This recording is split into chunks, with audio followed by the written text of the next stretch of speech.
Buenos días, mis hermanos, que el Señor me los bendiga. Hoy día tenemos un bello estudio, se titula Honra el matrimonio, y para el cual vamos a orar. Señor amado, Señor bendito, te doy gracias por este gran privilegio, mi Dios, de poder enseñar tu palabra, mi Cristo Santo, que tú prepares los corazones que han de escuchar este mensaje, mi Dios, y que sea para un alimento espiritual para cada uno de tus hijos. Te doy gracias en el nombre de Jesús. Amén. Bueno, mis hermanos, vamos a estar pendientes en el libro del Éxodos, el capítulo 20, el versículo 14. Y dice, la idea central es matrimonio, un hombre y una mujer unidos para siempre en cuerpo y alma. El matrimonio, que se entiende como un pacto de fidelidad física y anímica entre un hombre y una mujer hasta que la muerte los separe. Las consecuencias del debilitamiento del matrimonio afectan directamente a los hijos y por ende a toda la sociedad. Los cristianos creemos que solo dentro de un matrimonio bíblico es que las parejas heterosexuales experimentan el mayor gozo, la unidad y la seguridad que la familia requiere. Finalmente, solo los matrimonios centrados en Dios y en su palabra proveerán el ambiente propicio para criar a los hijos. Dice la palabra, no cometerás adulterio. Se presenta como la tercera responsabilidad social frente al prójimo. La primera es honrar a los padres, que fue el servicio del domingo antepasado. La segunda es respeto a la vida, y esta busca salvaguardar la unidad de la familia. El adulterio se entiende como la relación sexual voluntaria de uno de los esposos con una persona que no es su cónyuge. Vamos a leer el Éxodo, el capítulo 20, el versículo 14, y es muy cortito porque dice, no cometerás adulterio. Este mandamiento está en relación directa con el pacto matrimonial establecido entre Adán y Eva en el jardín del Edén. Lo primero que reconoce el Señor es que no es bueno que el hombre esté solo. El hombre vivía en una creación perfecta y bella, sin carencias, ocupado en el cuidado de un huerto productivo y hermoso.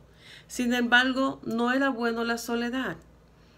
La decisión de Dios de hacerle una ayuda idónea es la base de la complementariedad natural entre el hombre y la mujer. Eva no fue hecha de la nada, sino fue de Adán.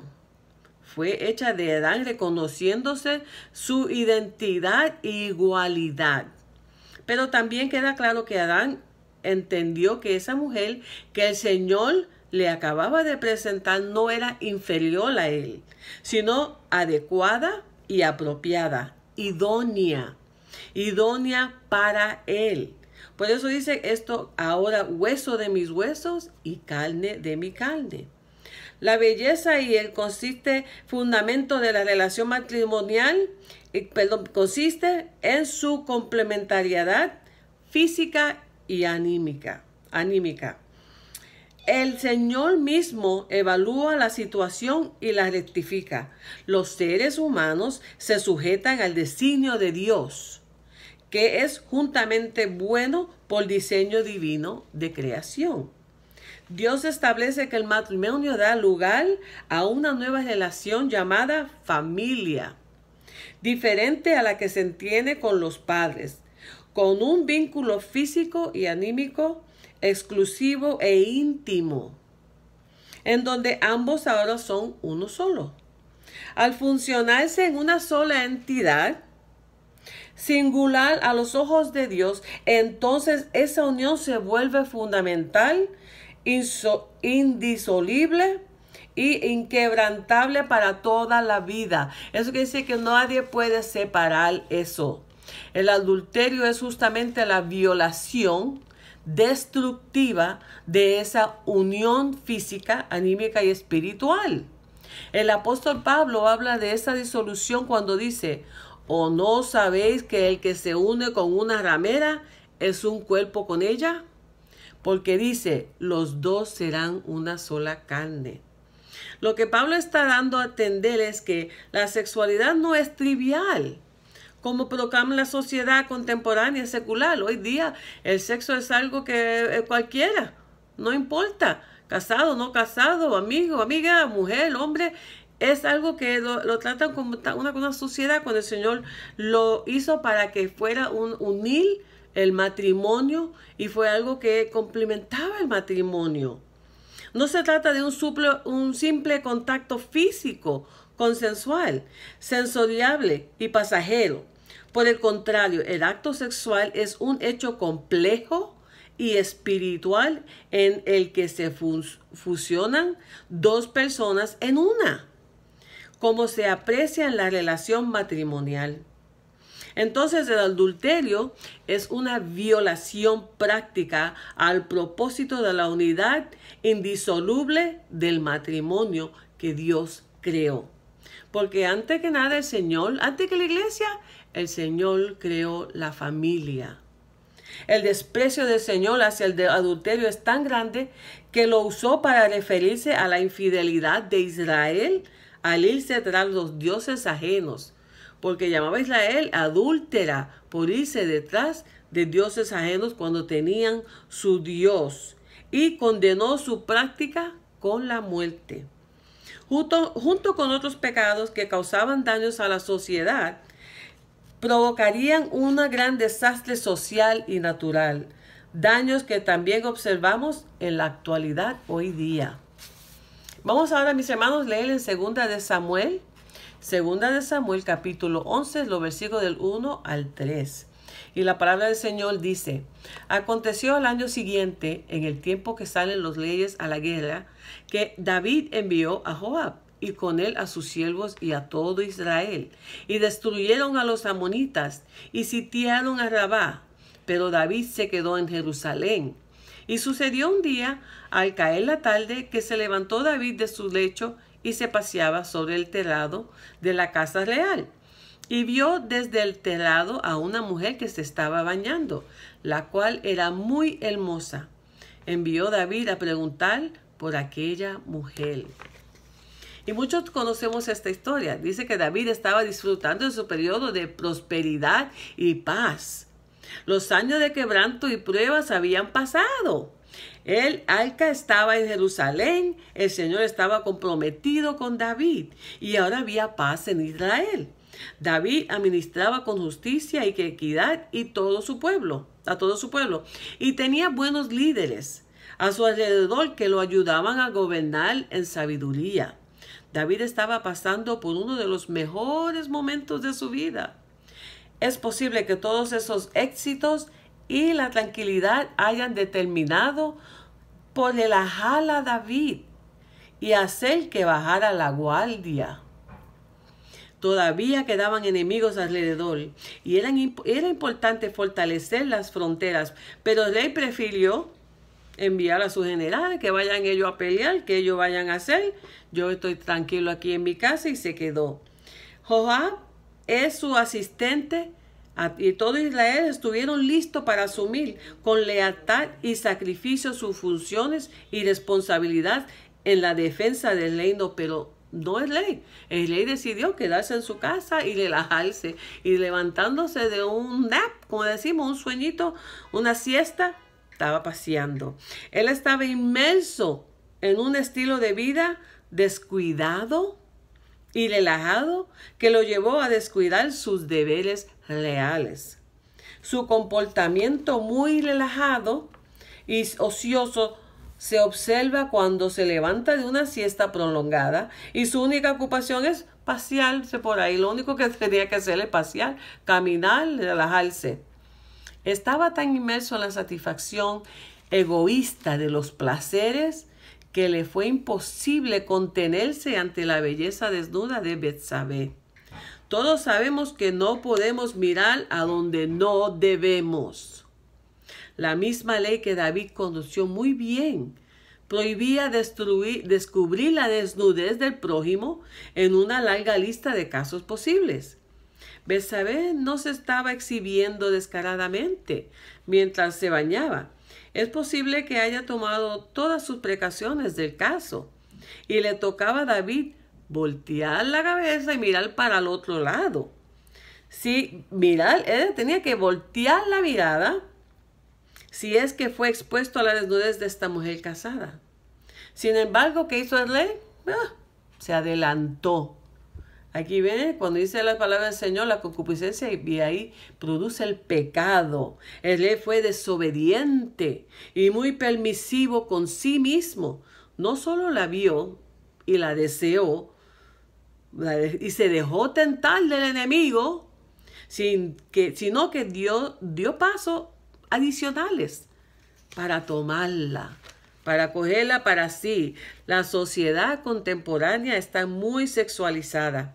La desnudez y la sensualidad del cuerpo humano están presentes en los medios de comunicación, las redes sociales, el cine, la televisión, el teatro, con gran descaro, mis hermanos.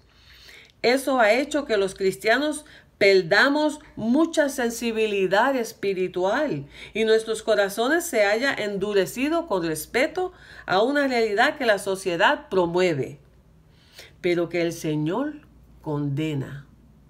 Es importante que volvamos a tener, mis hermanos, la firmeza de Job, que dice: hice un pacto con mis ojos. ¿Cómo podía entonces mirar a una virgen? Tenemos que tener mucho cuidado, porque por los ojos dice que los ojos son la ventana del alma.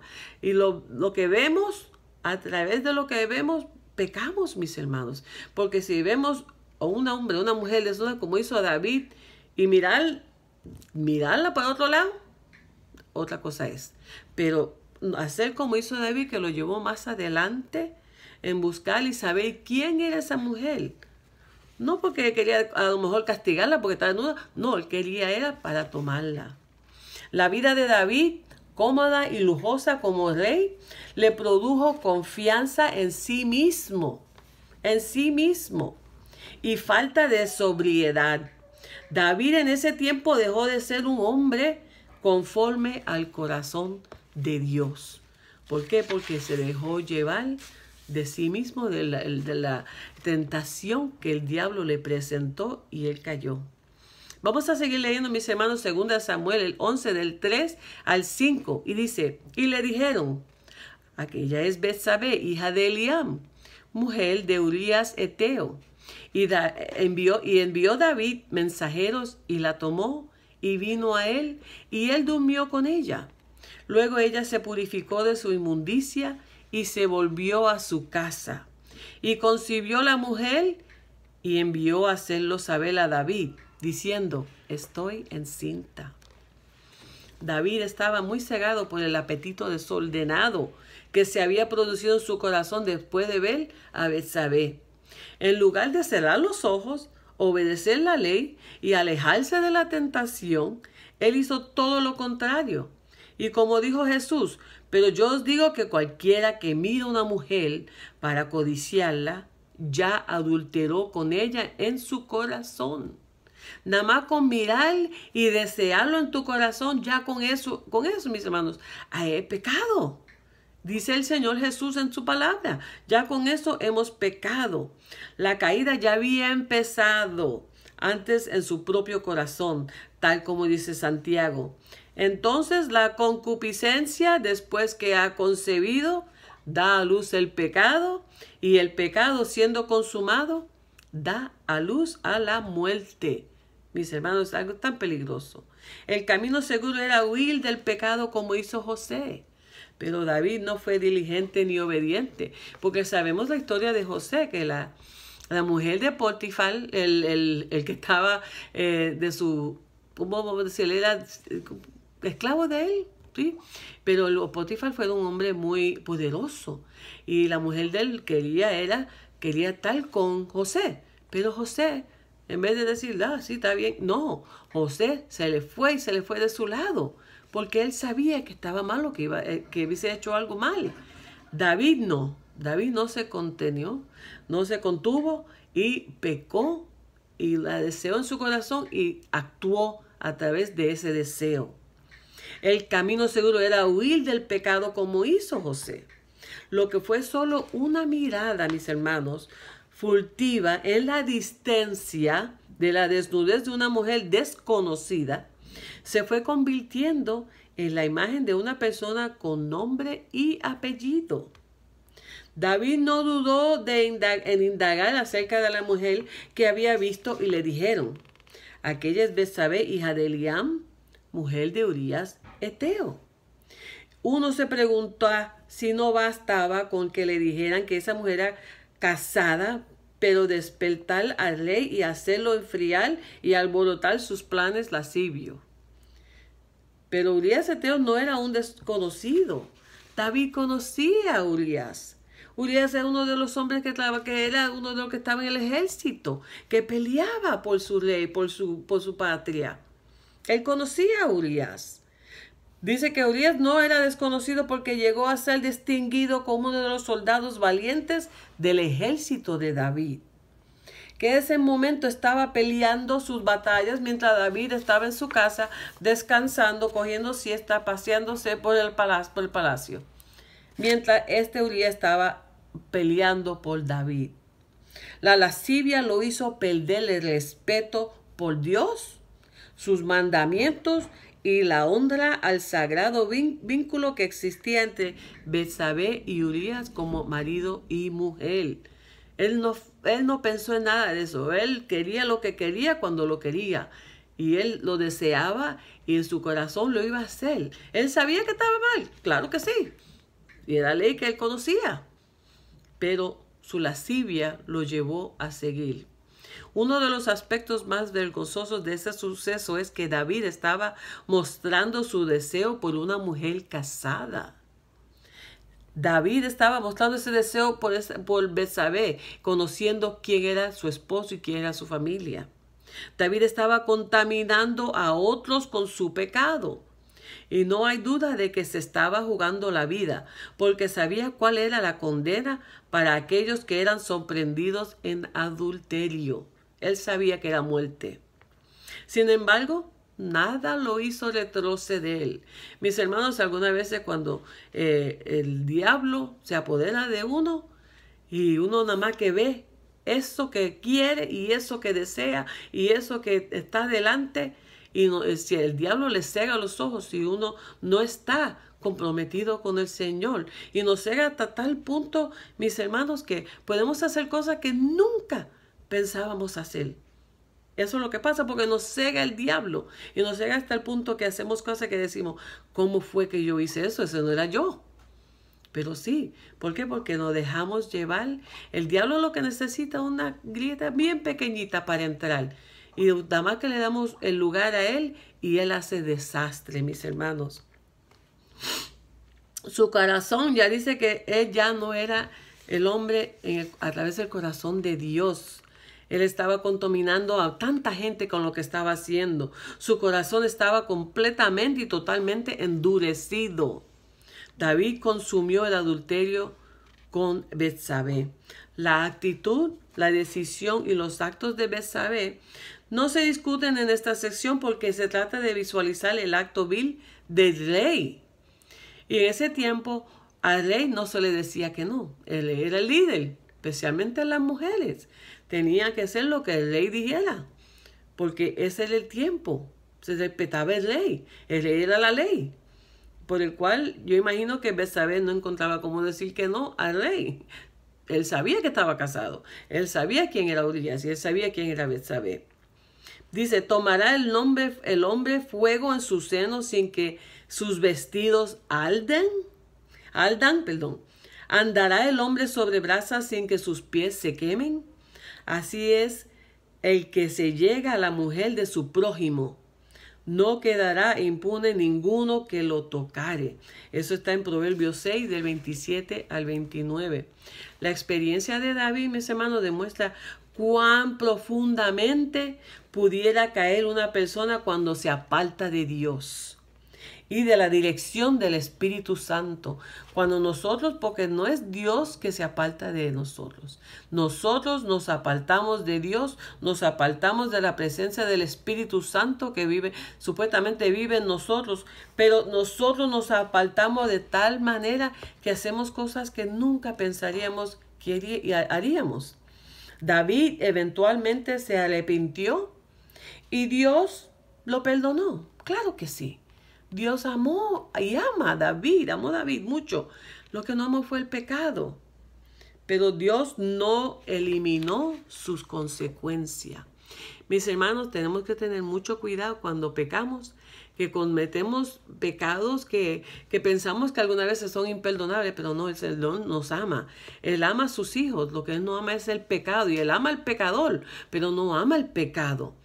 Ahora el Señor, lo arrepentimos, venimos al Señor y Él nos perdona, claro que sí. El Señor es perdonador si venimos con un corazón arrepentido. Si venimos con un corazón sincero al Señor pidiéndole perdón, Él nos perdona. Pero tenemos que saber que las consecuencias de los pecados siguen. El Señor no quita esas consecuencias. Eso sigue. No quiere decir que no somos perdonados. Las consecuencias estamos perdonados, pero esas consecuencias siguen. Y tenemos que entender que el pecado algunas veces, aunque estamos perdonados, nos arrastra hasta después de ser perdonados por esas consecuencias. Por eso debemos de estar siempre apegados de la palabra del Señor, apegados de ese Espíritu Santo que es el que nos insta para buscar la presencia de Dios a través de su palabra, a través de su iglesia. Muy importante, mis hermanos. Espero que esto ha sido de alimento espiritual para cada uno de ustedes. Que el Señor me los bendiga, me los guarde y que tengan un lindo día.